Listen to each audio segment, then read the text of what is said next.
Students, how are you? Today we are going to start with our supplementary reader movements, and we are going to start with the first lesson, The Lost Child. The Lost Child is a lesson by Mulk Raj Anand. Mulk Raj Anand was an Indian writer in English, notable for his depiction of lives of the poorer society in the traditional Indian society, and he is also notable for being among the first writers to incorporate Punjabi and Hindustani idioms into English, and was a recipient of civilian honor of Padma Bhushan. The Lost Child is one of the famous stories of Mulk Raj Anand. This story throws light on how a child's mind works.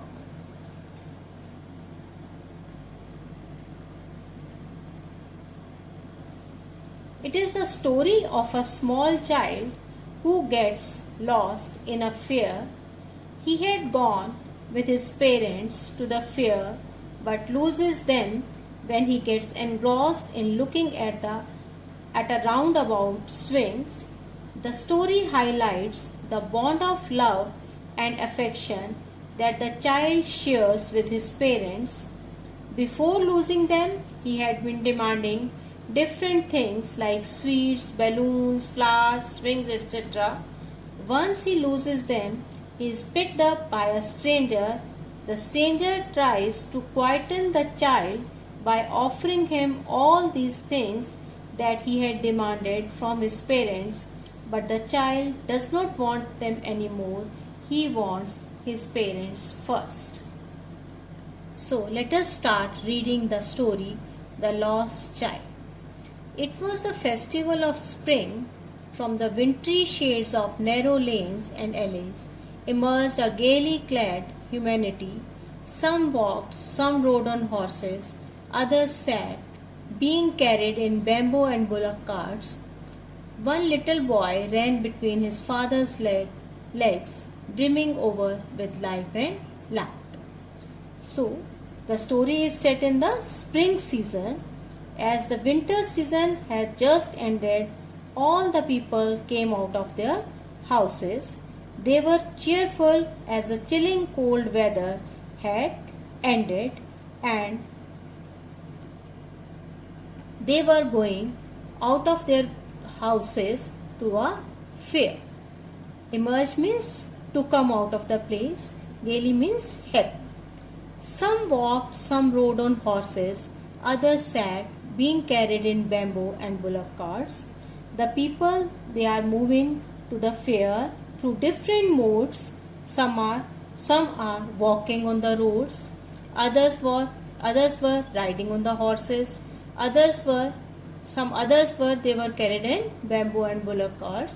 And one little boy, he was also going to the fair with his parents, and he was brimming over with life and laughter. Brimming means to be he was full up to the brim, and he was very happy, and he was going with his parents to the fair.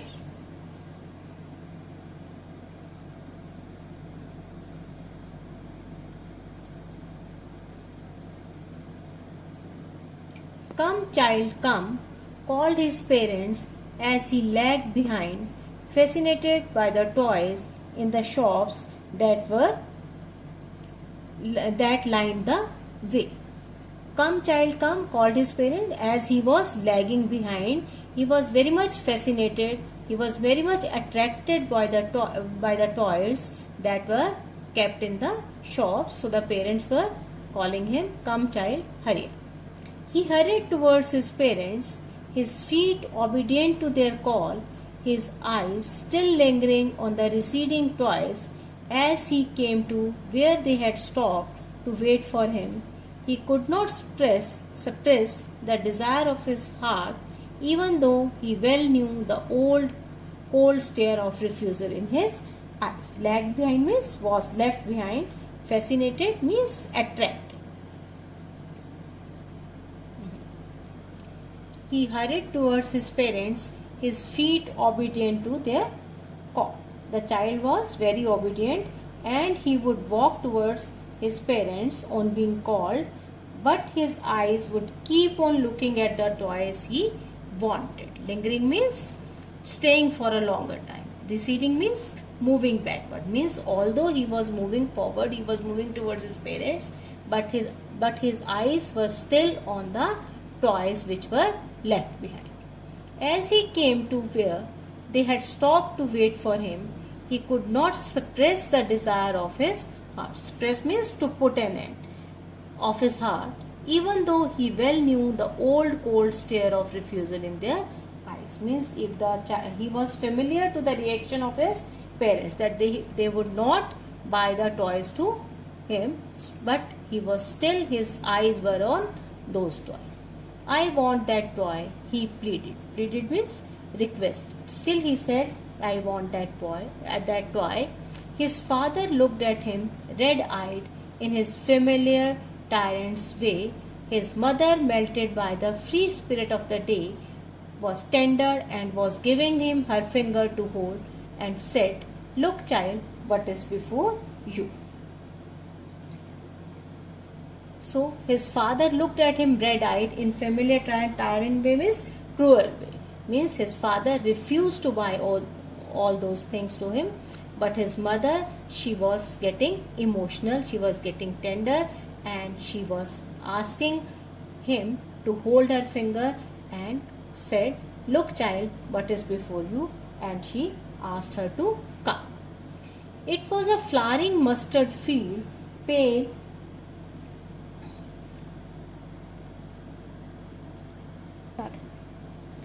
like melting gold as it swept across miles and miles of land. So, it was a flowering mustard field, pale like melting gold, means there was a vast field full of bright yellow colored mustard flowers. They seemed like flowing streams of gold and were widespread. A group of dragonflies were bustling about on their gaudy purple wings, intercepting the flight of a lone black bee or butterfly in search of sweetness from the flowers. The child followed them in the air with his gaze till one of them would still its wings and rest, and he would try to catch them. A group of dragonflies, black bees, and butterflies buzzed around, sucking the nectar from the flowers. The child looked at them as they flew around, and when one of them sat somewhere, he tried to catch them, but these insects, these tiny creatures, would fly away the next instant. The mother gave a cautionary call, come child, come on the footpath. And at the same time, the mother called out to him as they started walking towards the foot. He ran towards his parents. He ran towards his parents gaily and walked abreast of them for a while, being, however, soon left behind, attracted by the little insects and worms along the footpath that were teeming out from their hiding places to enjoy the sunshine. He ran towards his parents gaily means happily. Abreast means side by side and facing the same way. However, he was soon left behind because he was attracted by the little insects, worms, butterflies, etc.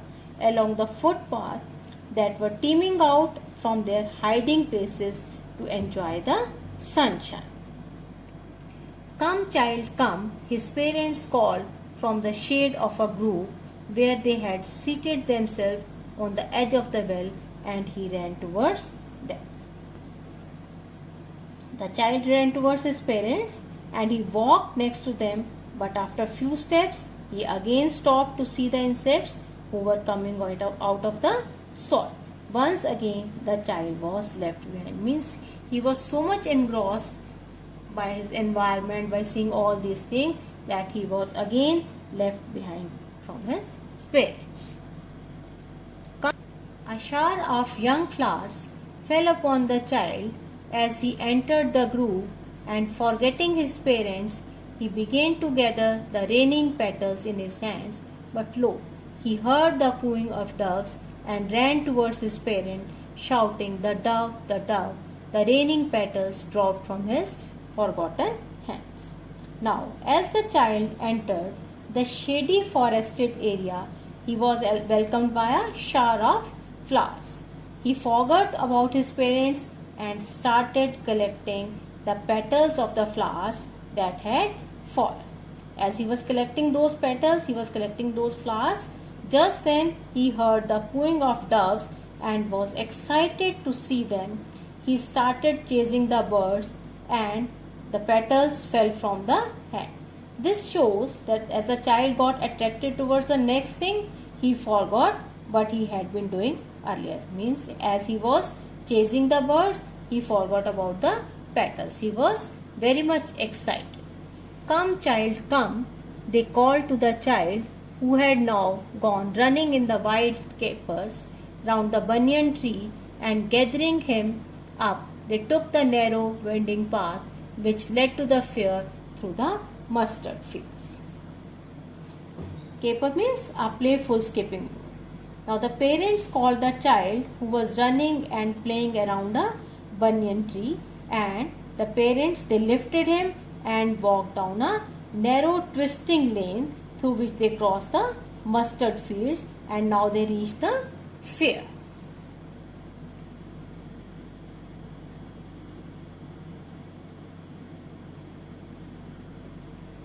As they neared the village, the child could see many other footpaths full of throngs converging to the whirlpool of the fair, felt at once repelled and fascinated by the confusion of the word he was entering. Throng means huge crowd, converging means gathering. And as they were about to reach the fair, the child saw huge crowds of people walking from all directions towards the fair. This dense crowd of people scared him as well as made him happy and made him attracted. A sweets meat seller hawked gulab jamun, rasgulla, barfi, jalebi at the corner of the entrance, and a crowd pressed round his counter at the foot of an architecture of many colored sweets decorated with the leaves of silver and gold. The child stared open-eyed, and his mouth watered for the barfi that was his favorite sweet. "I want that barfi," he slowly murmured, but he half knew as he begged that his plea would not be heeded, because his parents would say he was greedy. So without waiting for an answer, he moved on. So as at the entrance of the fair, one corner, a sweet meat seller, he was setting up his shop, and he was selling various sweets like gulab jamun, rasgulla, barfi, jalebi, etc. And all these sweets are beautifully displayed, and they were covered with silver and gold foils. The little boy's mouth watered as he saw his favorite barfi, because barfi was his favorite sweet. So he expressed his desire to get it in a murmuring voice, means in a slow voice, but he knew that his parents won't buy it for him and they would call him greedy. So without waiting for the answer, he moved on. A fruit seller hawked, a flower seller hawked a garland of gulmohar, a garland of gulmohar. The child seemed irresistibly drawn. He went towards the basket where the flowers lay heaped, and half murmured, "I want that garland," but well he knew his parents would refuse to buy him those flowers because they would say that they were cheap. So without waiting for an answer, he moved on. So next, when he moved on, he saw a flower seller. He was selling garlands of gulmohar.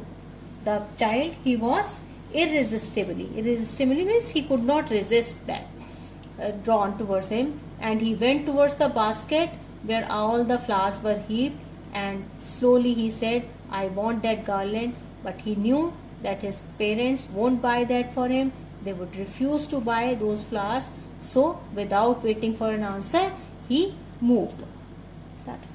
A man stood holding a pole with yellow, red, green and purple balloons flying from it. The child was simply carried away by the rainbow glory of their silken colors, and he was filled with an overwhelming desire to possess them all. But he well knew his parents would never buy him balloons, because he would say he was too old to play with such toys. So he walked further. Now as he moved on, he saw a man. He was selling different colored balloons like yellow, red, green, purple, etc. And the child got attracted towards their beautiful colors, through their different colors of silken colors of those balloons. He was filled with an overwhelming desire. Overwhelming desire means very great desire to possess them. To possess means to have them all. But he knew that his parents would never buy those balloons for him, as they would say that he was too old to play with these balloons. So he walked further. A snake charmer stood playing a flute to a snake which coiled itself in a basket, its head raised in a graceful bend like the neck of a swan, while the music stole into the invisible ears like the gentle rippling of an invisible waterfall. The child went towards the snake charmer, but knowing his parents had forbidden him to hear such coarse music as the snake charmer played, he proceeded further. As he moved on, he saw a snake charmer.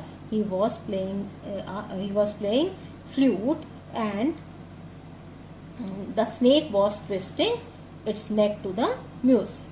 The snake had beautifully coiled itself in a basket and has raised its head out, and it bent and moved its neck gracefully like a swan. It seemed that music of the flute was heard by the snake's invisible ear, and it created an effect of the waterfall. The boy, he moved on because he knew that his parents had forbidden him, stopped him to hear such music as the snake charmer played. So he proceeded further. He moved further. There was a roundabout in full swing. Men, women, children carried away in whirling motions and shrieked and cried with dizzy laughter. The child watched them intently, and he made a bold request. I want to go to the roundabout, please, father and mother. As he moved further, he saw there were roundabouts, there were swings, and many men, women, children, they were enjoying the whirling motion of the swings. They were shrieking, they were crying, and as they were unable to balance, they were laughing loudly. The child watched them intently, and then he made a bold request. He said to his father, I want to go on that roundabout, please, father and mother. He requested his parents to enjoy those roundabouts and those swings. There was no reply. He turned to look at his parents. They were not there ahead of him. He turned to look on the either side. They were not there. He looked behind. There was no sign of them. As he was waiting for the reply, he turned and he saw that his parents were not there. He looked on either side. He looked here and there, but he was not able to find them. Then he looked behind, but there was no sign. A full deep cry rose within his dry throat, and with a sudden jerk of his body, he ran from where he stood, crying in real fear, Mother, Father. Tears rolled down from his eyes. hot and fast. His flushed face was convulsed with fear. Panic-stricken, he ran to one side first, then to the other, hither and thither, in all directions, knowing not where to go. Mother, father, he wailed. His yellow turban came untied, and his clothes became muddy. Here and there means here and there. The boy cried loudly. He jerked his body. He ran here and there, calling out for his parents. He was full of fear, and the tears started rolling down his cheeks as he wailed and ran around. His turban, his yellow turban that he was wearing, it was opened and its clothes became muddy. Having run to and fro in rage of running for a while, he stood defeated, his cries suppressed into sobs. At little distance on the green grass he could see, through his filmy eyes, men and women talking. He tried to look intently among the patches of bright yellow clothes, but there was no sign of his father and mother among these people, who seemed to laugh and talk just for the sake of laughing and talking. Intently means carefully. After some time of running here and there, he gave up. The loud cries turned into mild sobs. He was very much worried. Why he was worried? Because he has lost his parents. He saw some people standing and talking and tried to find if his parents were among them. The laughter and talks of the people were meaningless for him, and he was simply searching for his parents.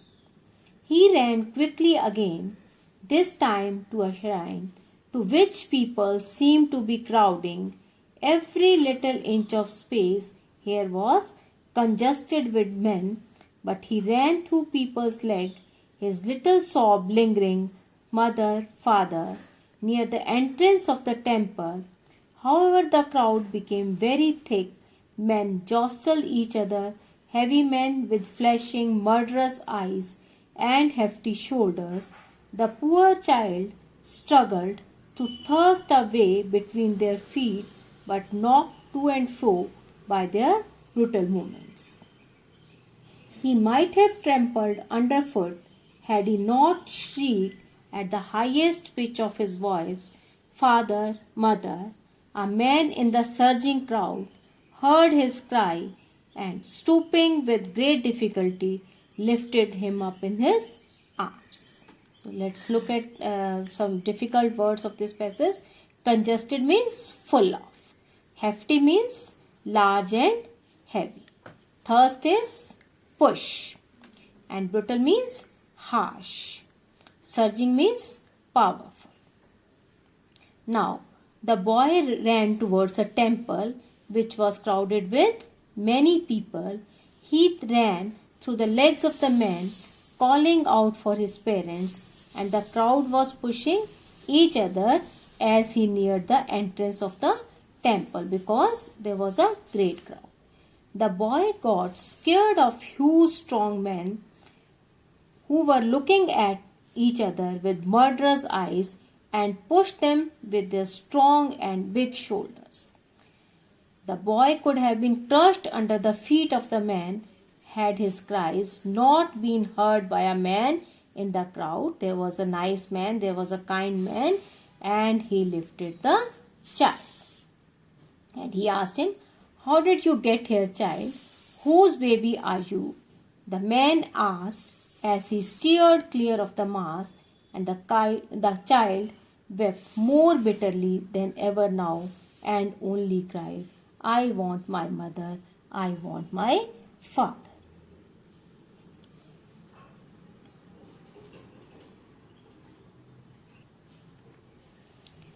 Now, this man, he got the child out of the crowd and he asked him how he had reached there and what were his parents' name. The boy cried even more loudly and repeated that he wanted to go to his parents. The man tried to soothe him by taking him to the roundabout. Will you have a ride to on the horse? He gently asked as he approached the ring. The child's throat tore into 1,000 shrill sobs, and he only shouted, I want my father, I want my mother. Soothe means relax, to provide him some comfort. Now the man tried to provide some comfort to the child by taking him to the roundabout swings, and he offered him a ride. But the child, as he was separated from his parents, he started screaming. He started crying loudly that he wanted his parents only.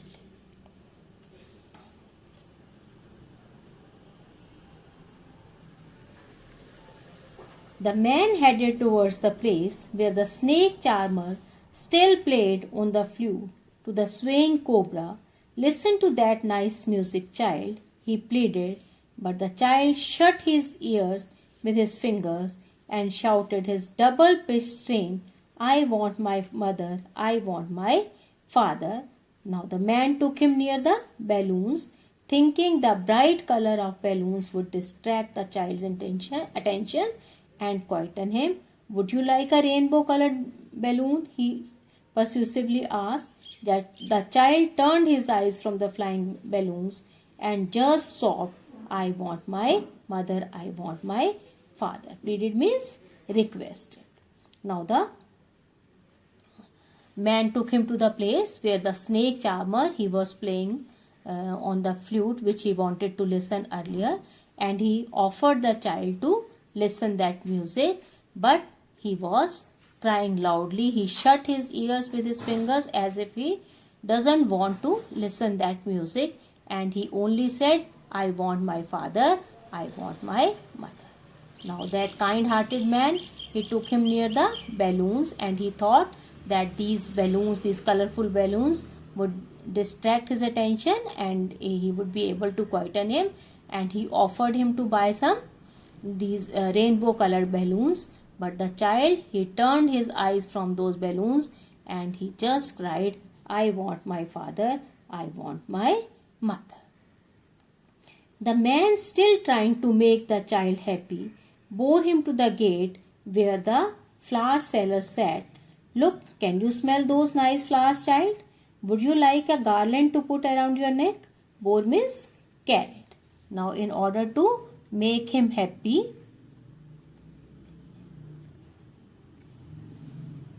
the man took him to the flower seller and he asked him to smell the fragrance of those flowers and offered him a garland also. But the child turned his nose away from the basket and reiterated his sob, I want my father, I want my mother. But he was repeatedly saying that he wanted his father, he wanted his mother, and he refused to smell those flowers. Thinking to humor his disconsolate charge by a gift of sweets, the man took him to the counter of the sweet shop. What sweets would you like, child? He asked. The child turned his face from the sweet shop and only sobbed, I want my father, I want my mother. Now the disconsolate means very unhappy, unable to be comforted. Now that man offered him to take some sweets. He took him to the sweet shop and he offered him some sweets. But the child turned his face from the sweet shop and he only sobbed that he wanted his parents, he wanted his father, he wanted his mother only. So, this story is based on the child psychology. A child is always full of curiosities and is naturally attracted towards new and beautiful things. He wishes to possess everything which looks attractive. However, he takes interest in these things only when he is in company of his parents. But when he is lost, these things lose their charm for him. This is what we have learnt in this lesson. Thank you.